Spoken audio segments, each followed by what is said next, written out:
মৰমৰ বন্ধুসকল আপোনালোক কেনেকুৱা আছে মই আশা কৰি আছোঁ আপোনালোকে ভালে আছে তো আজি আৰু এটা নতুন প্ৰশ্ন লৈ আগবাঢ়ি আহিলোঁ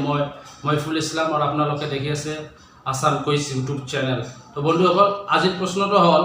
কোনখন চহৰ কোৱাড সন্মিলন ২০২৩'ৰ আয়োজক উত্তৰ চাৰিটা দিয়ে থাকিব তাৰে ভিতৰত এটা শুদ্ধ উত্তৰ হয় আপোনালোকে কমেন্ট কৰি জনাই দিব শুদ্ধ উত্তৰটো কি মই কৈ দিছোঁ ১ নম্বৰ নতুন Delhi ২ number Sydney ৩ number Tokyo' আৰু ৪ নম্বৰ নিউয়ৰ্ক শুদ্ধ উত্তৰটো দিয়াৰ কাৰণে মই আপোনালোকক 10 ছেকেণ্ড সময় দি আছোঁ তো এতিয়া 10 ছেকেণ্ড মই কাউণ্টিং কৰিম 9 8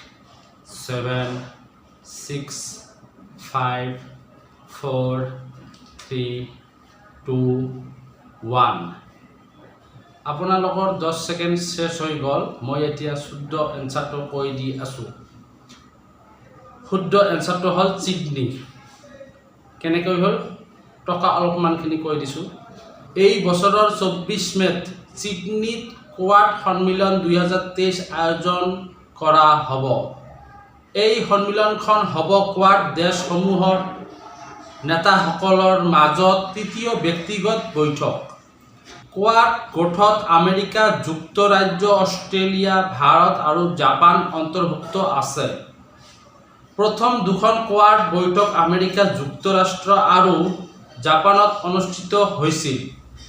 আৰু এইটো প্ৰথমবাৰৰ বাবে অষ্ট্ৰেলিয়াই বৈঠকখন আয়োজন কৰিব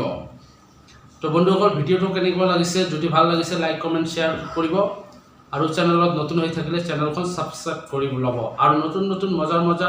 কুইজ কম্পিটিশনৰ ভিডিঅ' আহি আছে আপোনালোকে চেনেলটো সাবস্ক্ৰাইব কৰি ল'ব তো ভিডিঅ'টো দেখাৰ কাৰণে ধন্যবাদ জয় আই অসম